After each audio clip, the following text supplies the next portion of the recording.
My name is Terry Scott. I'm the Executive Director of B-17 Alliance, the foundation restoring the gas station bomber from Milwaukee, Oregon. It's now at the Salem McNary Airfield, being completely restored to fly again for the greatest generation. Today we're at the Veterans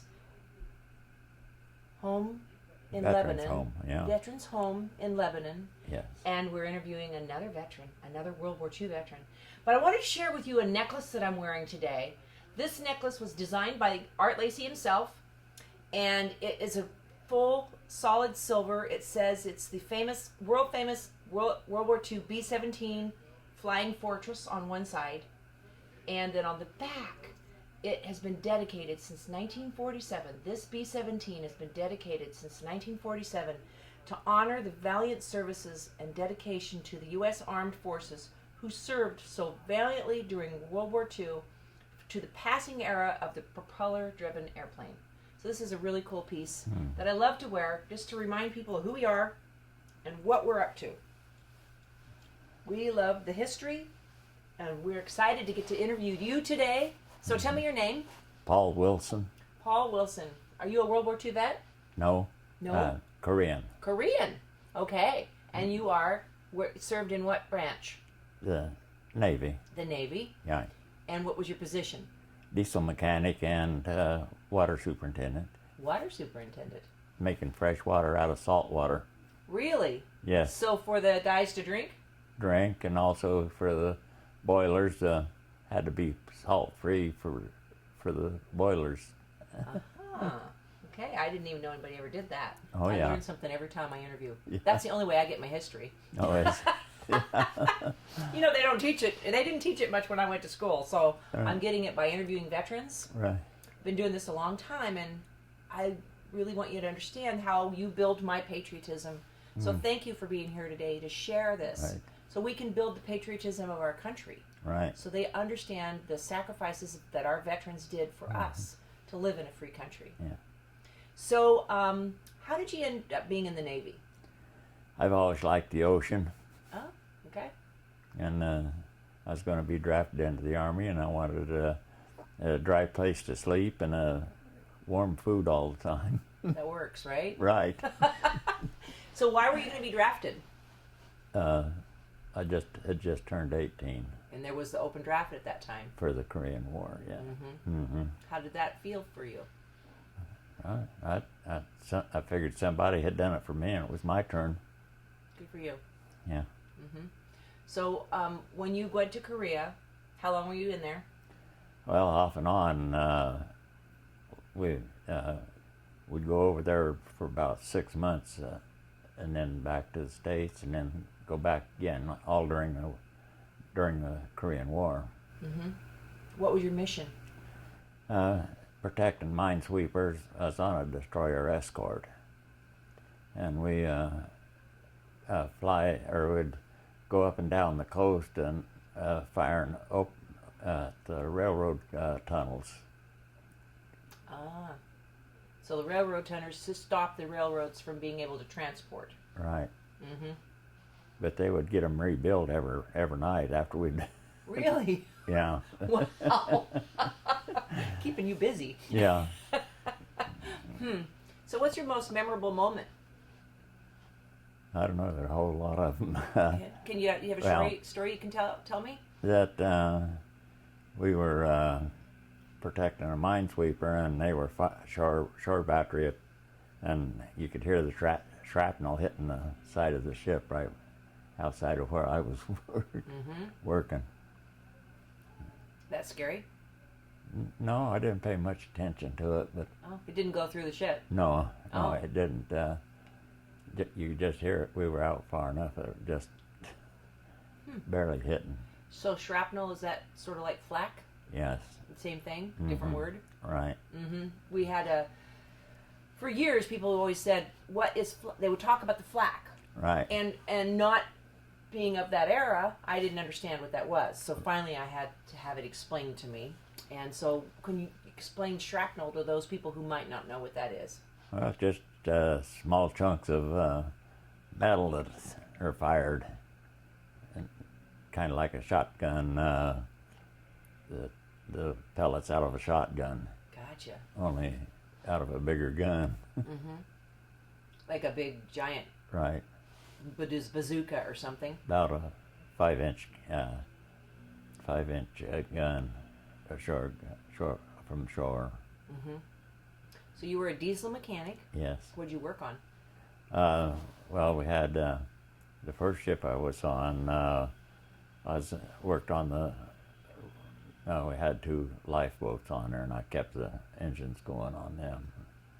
And then, like I say, when we were at sea, well, then my job was making fresh water. Did you ever have to use the lifeboats? We went out to take over a Korean bumboat and captured the people on it, and got back and fired, and it exploded the ammunition on that. They were going to hit the ship. They were going to hit your ship. Yeah. And we got them before they could get close enough. Good.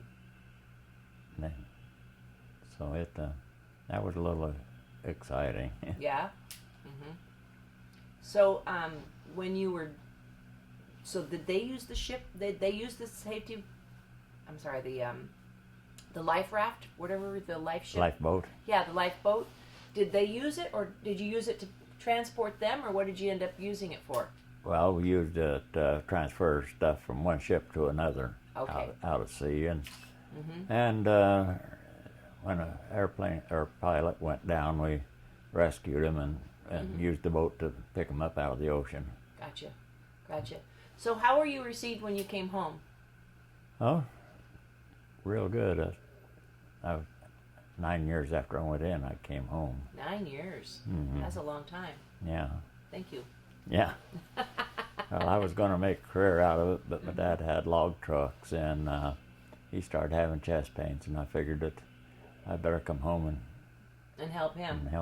Yes. Gotcha. Good.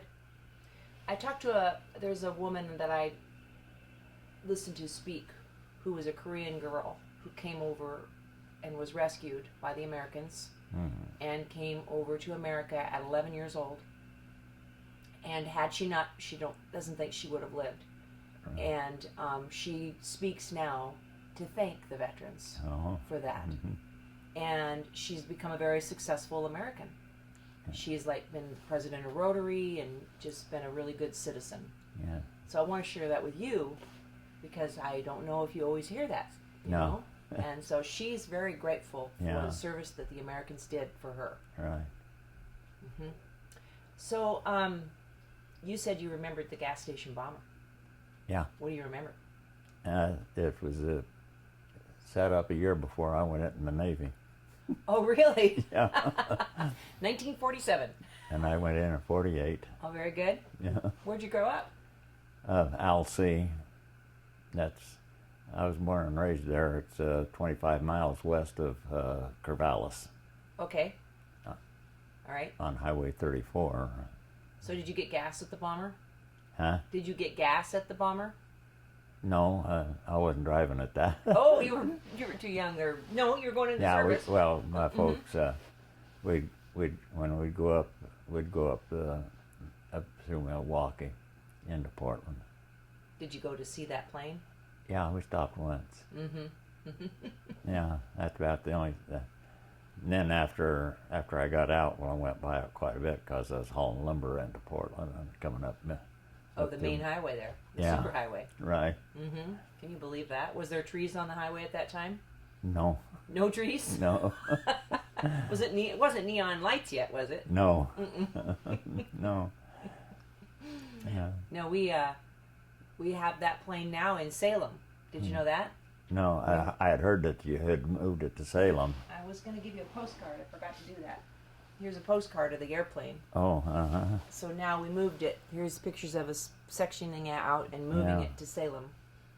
But that's your gift for Tay. I know it's not much, but I wanted you to have it. All right. So, tell me what you think about what happened in the Korean War. What was the sentiment? What was the conversation going on with the military men?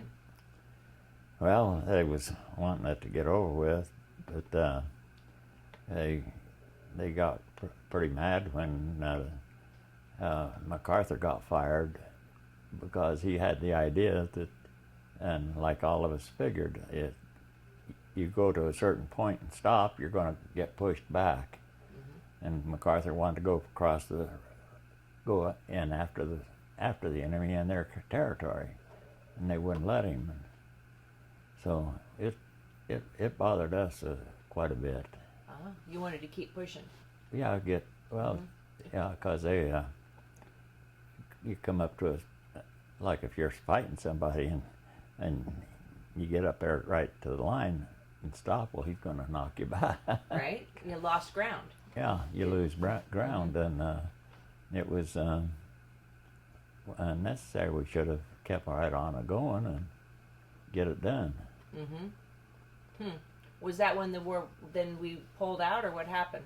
Well, they fought for quite a while after, up until 56 or 54 or something. I don't remember when it ended, but So, I might give you some notes. I wanted to pull those out. I'm not too good on history. You're not too good on history, me neither. That's why I do this. Yeah. Okay, so you were a diesel mechanic, freshwater maker. Tell me about being a freshwater maker. So, there's not a lot of water storage on those ships. Yeah, but those big, because they're steam-driven motors on pushing the ship, and it takes an awful lot of water to keep them a-going. And we had water rationing for drinking and taking showers and things. Can't take a shower in salt water? No, it didn't work too good. Yeah, kind of leave you feel like a film on you or something, wouldn't Yeah. it? So what's the process for making the water? Oh, it comes into this all big container with the tubes going through it, and it heats the water and gets the salt out of it, and the salt goes overboard, and you get it almost completely salt free. So there's actually chunks of salt in the water. Yeah. No, it just like seawater, you run that through the steam and stuff, and the salt will get out of it, and you'll still have the liquid. Okay, so that's why they say boil it, right? Right. Yeah. Gotcha. Interesting. Did you ever not have enough water to drink? Oh no, we always had enough to drink. Sometimes we had to wait a while for a shower or something. But no, it was quite a process to get it's almost pure salt going out overboard when you. Kind of seems like a waste to throw the salt overboard. Couldn't you use it? No. Yeah. Only as a joke. Did you do that? Oh, you did. Tell me about one of the jokes. One time, I was running running the evaporator, and they always came down there to get their fresh water when it was at sea for coffee and whatnot. And this one young fellow set his coffee pot down, went around, took his readings and whatnot. And when he came back, I told him, "You better taste that." And he says, "I don't drink coffee." And I had filled it up with brine. Oh. And had this one chief that whenever the coffee got done, well, he'd grab it and just take a great big swallow of it. So he was going to get a big giant brine. Yeah. After that, well, he made the kid taste the coffee first. But he threatened to court-martial me for... Oh, you're kidding. Yeah. You're naughty. I laughed at him. Did you get to see him take that big chug? No, he was up in the engine room when I was back in the boiler room. We can imagine, though, right? But I heard about it. Gave everybody a good laugh? Oh, yeah. Oh, you needed that, too, didn't Yeah. you? So I understand you went to China 3 times. Yeah.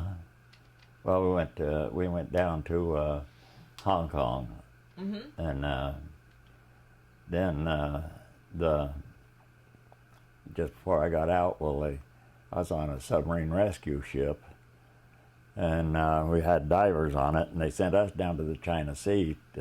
A spy plane had been shot down during the Korean War, Mm-hmm. and they wanted us. We knew where it was at, and they sent us down there to recover it.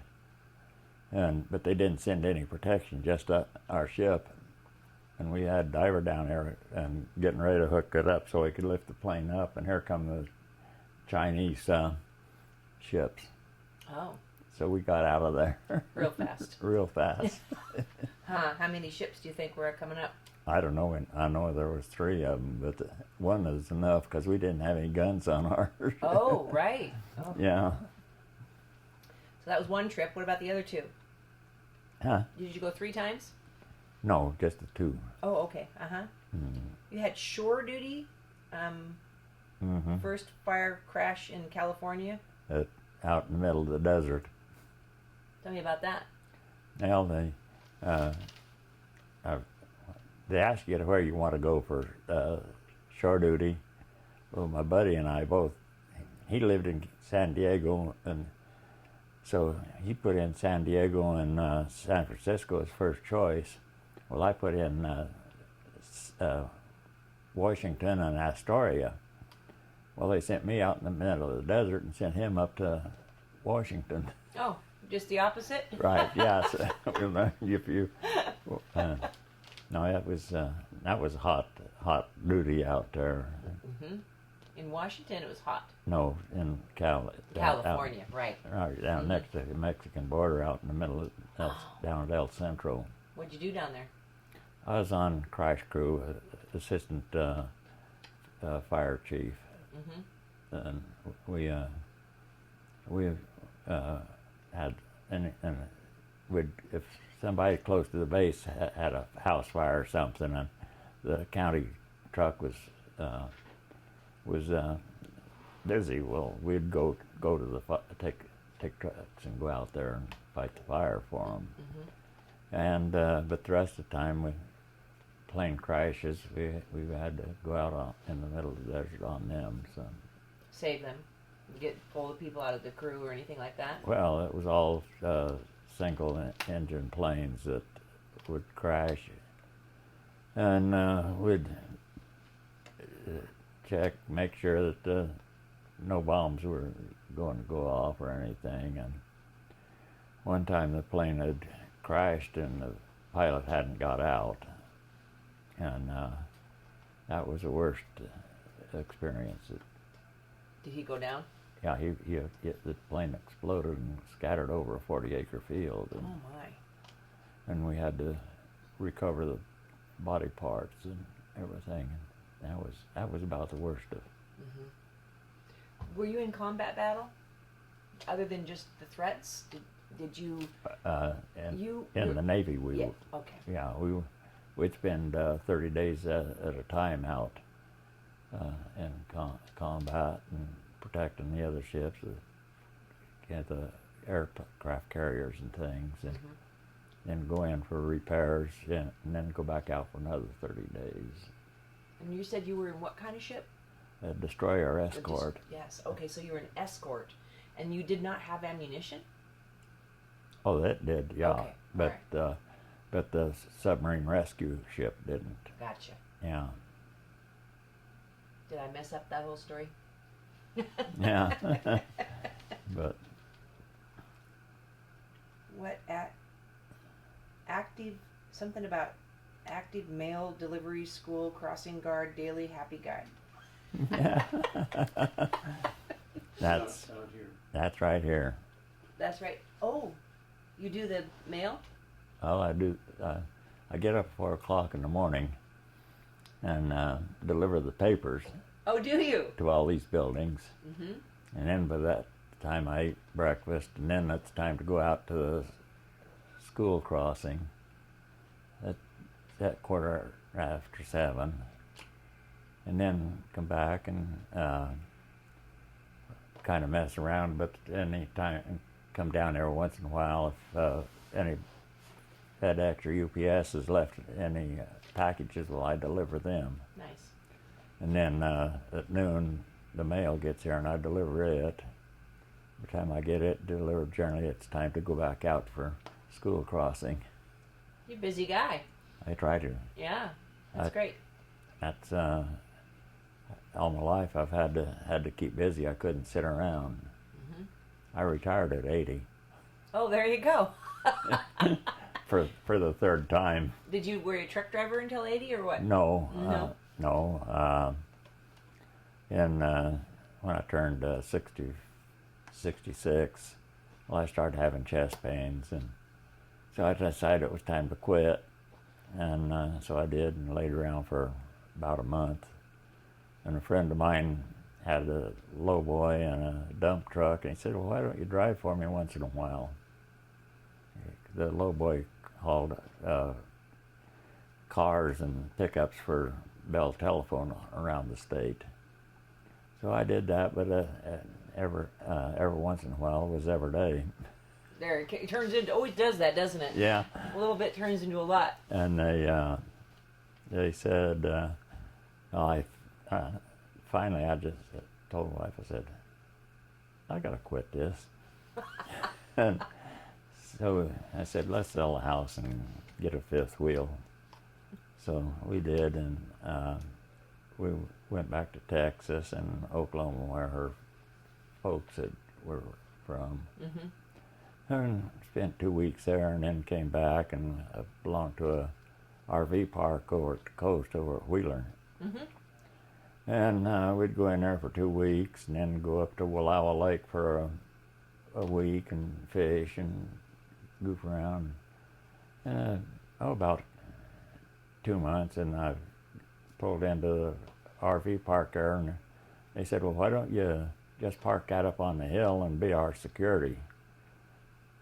That works. And I said, okay. Mm-hmm. So, yeah. So I parked there, and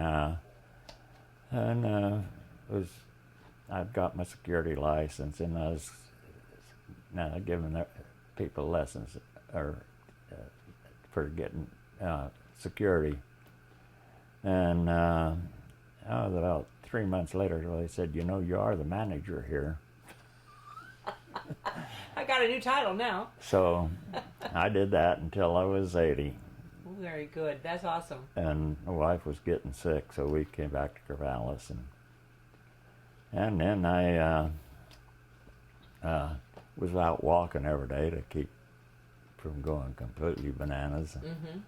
And had friends that worked at Corvallis Grace Center in Corvallis, adult daycare center. Mm-hmm.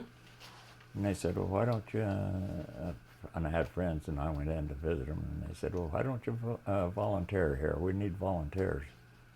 I said, okay. So for 3 years, 5 days a week. 5 days a week? Yeah. We need to catch him.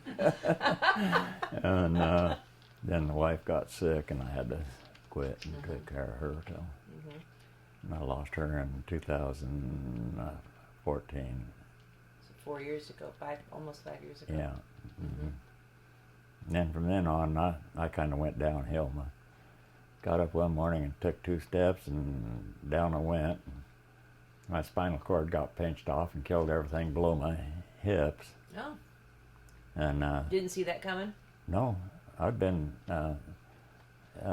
out to working out at the gym every day, and then, but all of a sudden it just, and they operated on my back and cleaned out the arthritis in the spinal cord column and pinched it off.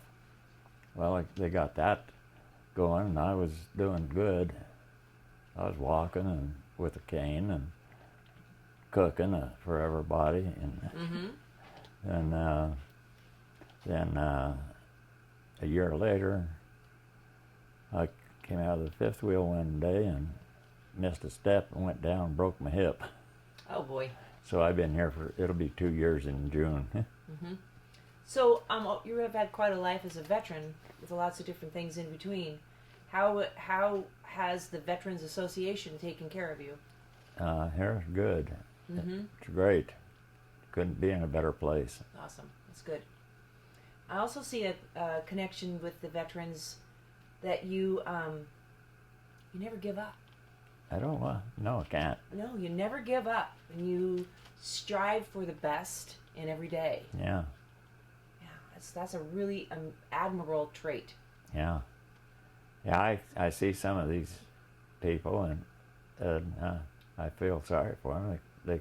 They could be doing things Mm-hmm. instead of just. But I can't do that. I got to keep busy. Mm-hmm. I get up at 4 o'clock every morning and. It's almost time to go to bed then, isn't it? Sometimes 9 or 9:30 or 10 o'clock. Oh, you stay up until 9 or 10, huh? Sometimes, yeah. Wow. Do you sleep good when you go to bed? Yeah. Yeah. Well, most of the time. Sometimes I don't, but no, a lot of times for years, sometimes 3 hours sleep a night Do it. would do it. Hmm. And you're not tired? No, That's interesting. Good for you. no, I'm starting to get a little tired once in a while here, Uh-huh. but heck, So we're preserving history. We are trying to develop programs that honor veterans and build friendships between veterans. We have a nice coffee club that we do once a month where the veterans come together and share stories and just make friendships. Why do you think that's important? it is. It's keep so you're not off by yourself. So many of them just ride these scooters and maybe one or two other people, and that's about it. Mm-hmm. But I go around every day. I make a tour of all the houses and stop and talk to people, and everybody knows me now. Good. Good. You've been here 2 years. Be 2 years in June. So you're spreading a little joy. I try. Mm-hmm. Good for you. Yeah. Good for you. Why do you think it's important to preserve history? Well, so we know what our forefathers did and how they've progressed or regressed all through the years. Mm-hmm. And they don't, and it makes me mad. They don't teach history in the schools anymore. How many times have we heard that? Yeah. It's beginning to maybe think it's true. Yeah. I hear that a lot. Yeah. I hear it a lot. So, yeah, we think it's really important too. And we're doing these interviews because I feel like that's the real history, right? You Yeah. lived it. You're sharing Right, I it. lived It's it. the real history. Yeah. Nobody can fake that. No. You're not going to. No. We like it, and that's how like I said, how I've built my patriotism and my respect for veterans. Yeah. I don't. My father was in the military, but it was long before I knew anything about it, and it's important that we remember and recognize why we salute the flag Yeah. and who fought for that. Who? You know, I always one part of history that I was under the impression of all the time was the flag raising of Iwo Jima. Mm-hmm. Oh, I always thought it was the Army. It wasn't. It was the Marines. We just talked to that gentleman about that. Do you know Robin Barrett? Yeah. We just talked to him right before you, Oh. and he was there. Well, this is a picture from that, but it doesn't show the flag raising. But that was a picture from it. But he watched both the flags be raised. The ragged, tattered flag that wasn't big enough, and then the bigger flag that he didn't even know how they held it up. Yeah. Yeah, they were, but for years I thought that was the Army, but, just before I broke my hip, well, I took honor flight back, and that's when I learned that the Marines had raised that, not the Army. Isn't that interesting? How'd you like the honor flight? Oh, it was great. I told the people that they owe me a flight again. And they said, why? I said, well, when we were there, the Navy place was closed. I didn't get to go into it. They got to take you back now. I've yet to be able to go. I think I might need to do that pretty soon. Mm-hmm. Be a sponsor. Yeah. Mm-hmm. Be a guardian and go back. Yes. Yeah. Mm-hmm. Mm-hmm. Yeah. Oh, it's worth. If we had time, I'd let you. I had an album made up of the pictures of the different wars and stuff. How did that make you feel? What changed in you after you got to do that? Well, I just thought more of our country than the thing that hit me the most was when we went to Arlington and saw Audie Murphy's gravestone there, Mm-hmm. the most decorated hero in United history. Really? So he was a famous actor, Yeah. right? That was an era when they were like that. Well, he became an actor after he got out of and he was the funny part of it is the Navy rejected him. He was too small. Mm-hmm. The Air Force rejected him. He was too small. The Army took him and they didn't reject him. They kept trying to make him an officer, and he kept refusing. But his buddies always Pushed him forward. That's awesome. Yeah. If you ever see that movie To Hell and Back, I don't think I've seen it. but if you ever see it, that is his his story of he was a little Texas boy and hunting and everything. To Hell and Back. I have to put that on my list. Yeah, that's his life story, and how he would go right up to the bunkers and throw grenades in to protect his crew and everything. Mm-hmm. If you had something to tell the next generation about being an American and honoring veterans, what would you tell them? Respect other people, and do what is right, not what you want to do. A lot of times. Do what is right. Yeah. Mm-hmm. Do the right thing, and if your country calls you, go. Don't hesitate. We need those people, don't we? Yeah, we do. Mm-hmm. Boy, and how we need them. Mm-hmm. Right. It could be a scary world without military people. Yeah. It is. It's our military are the lifeblood of the country. Mm-hmm. They keep us strong. Yeah. Yeah, it's a good good thing. And, well, if they would put a lot of these kids through training and stuff, that would straighten them out. They might get out of bed on time. Yeah. Yeah, but know what our country means. Mm-hmm. Right. Yeah. Yeah, sometimes I'm in fear of. We're so diversified that we forget we're Americans. I know. And we are. I saw a really great post the other day that says that we need to be proud of who we are and teach them to be Americans instead of the other way around. Right. Yeah. Yeah. And welcome people. Mm-hmm. Welcome them, but you want to be in America, be an American. Yeah, teach them to our standards and whatnot. And right. The thing that bothers me more than anything else is these white supremacists that we've got in this country, because they're fighting if you're not an American, if you're not a white person, they want to get rid of you. And that's not right either. No, it isn't. No, it's that sounds that's prejudiced. Yeah. Mm-hmm. But I've always got along with the black people, treat them like they're white people. Red and yellow, black and white. Yeah, doesn't matter in our sight. No, that's it.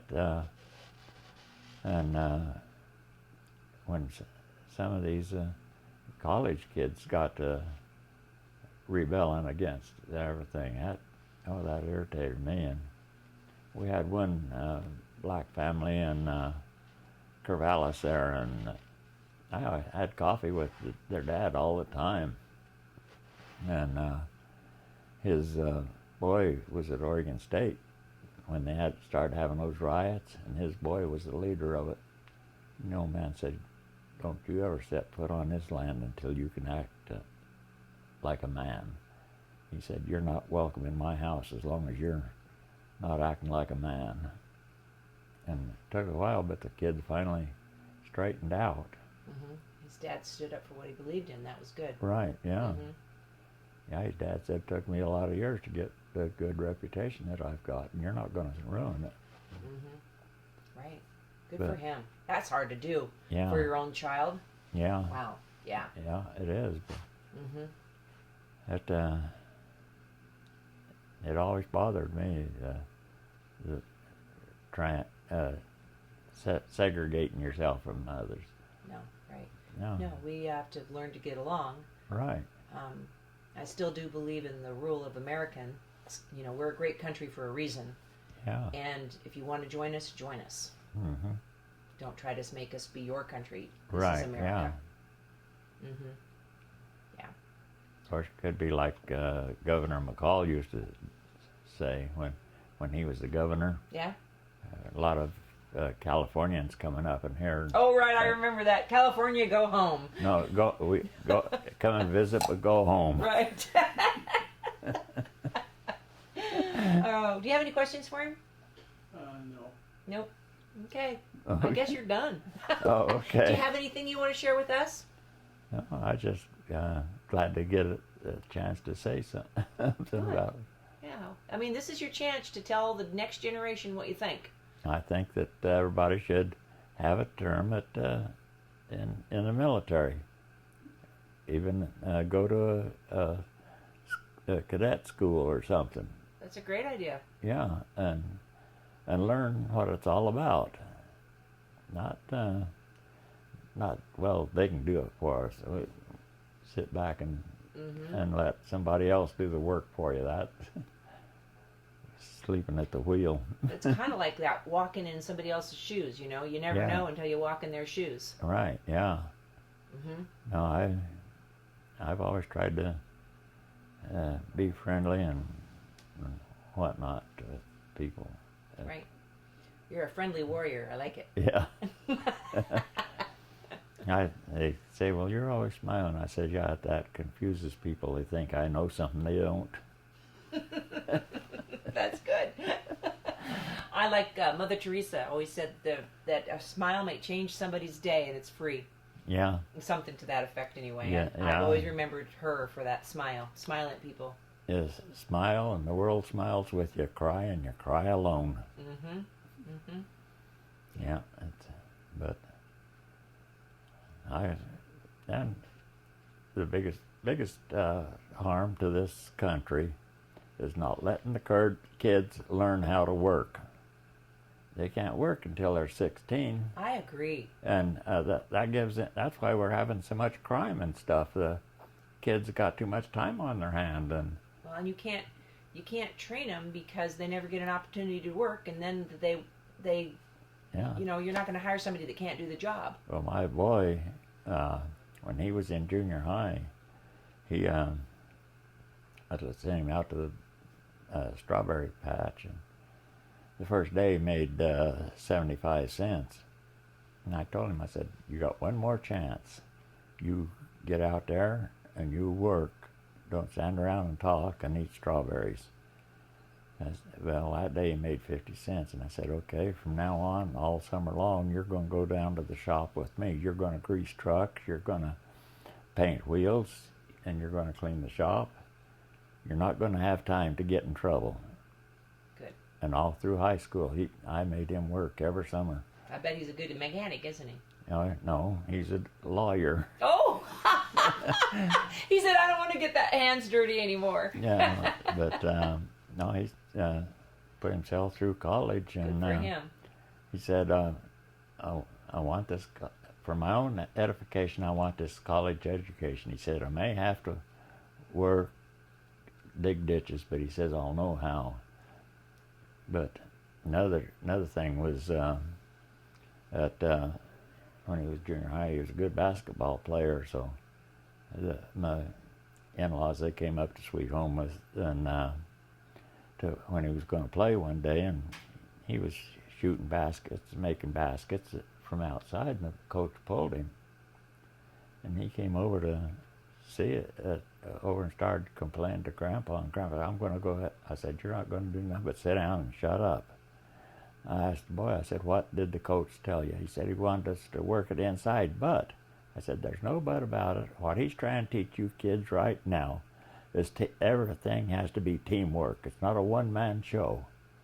I said, if you want to play basketball, you get in there and do what he says.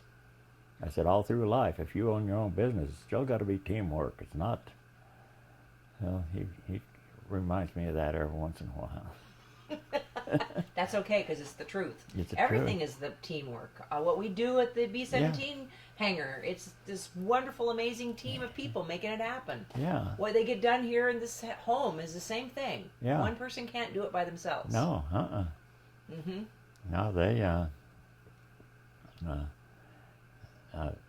they're always, everybody around here knows me now, and we talk and laugh, and I had little problems yesterday, but my daughter Down syndrome in Corvallis, and they called me last night about 7 o'clock and said that she was real sick.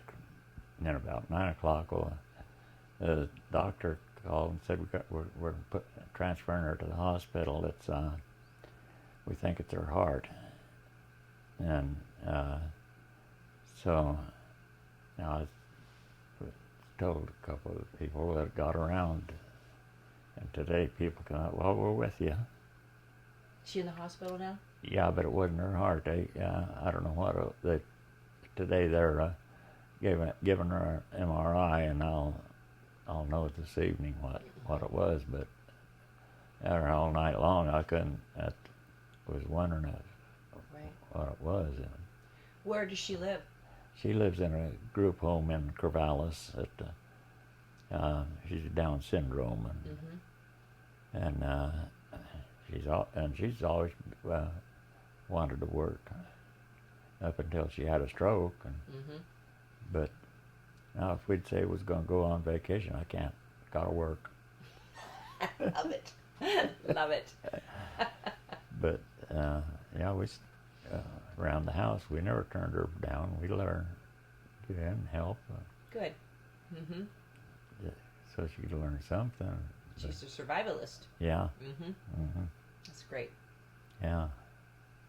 You got to do it. You got to push them. Yeah. Even Abe came around and told me he was thinking about it. He said, let me know if anything we can do to help. So she's in the hospital at Corvallis. Yeah. Okay. And I can't get over there. That's got to be hard too, huh? Yeah, but she's doing good today, so that's all right. Okay. All right. Well, I guess we're good. I appreciate very much for you coming in today. Well, I appreciate it. How long did we talk? I don't know, about 45 minutes. We did good. Yeah. Now I'll go put my gear on and go out to the street. There you go. Perfect. You're just in time, huh? Let me get this for you. Okay.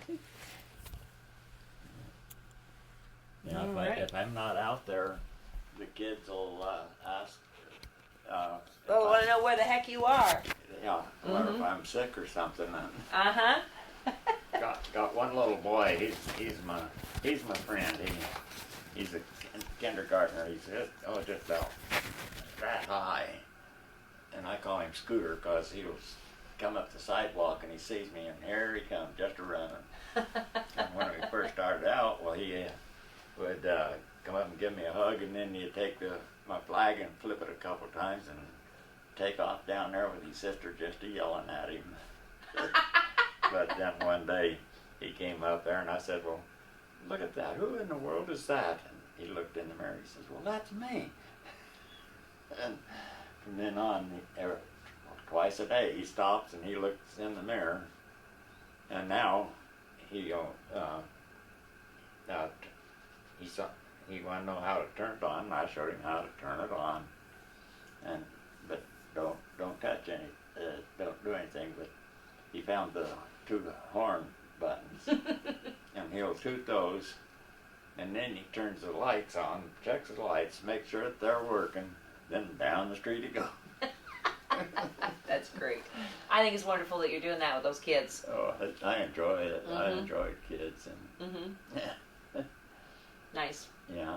Well, good for you. I appreciated talking to you today. Well, appreciate it. You mean to walk with you? As long as I can get my hand on something, I can. Okay. Yeah. They don't know that I'm doing this. In my room, I have to stop where I get up and get over to my wheelchair. You got to do a little bit, right? As long as you Oh. can, right? Oh yeah, and I get them to walk me with the walker, and it's getting pretty good. I'm getting better at it. Good. You keep it up. Don't give Oh, up. Yeah, I don't. Open the door for you. Okay. Thank you for coming by today. I really appreciate it. Thank you for having me. Good. Tell your friends that it was fun. Okay, I will. Look there. Okay. There you go. You got it. Yeah. You have a good day now. You Enjoy too. those kids. Oh, I will.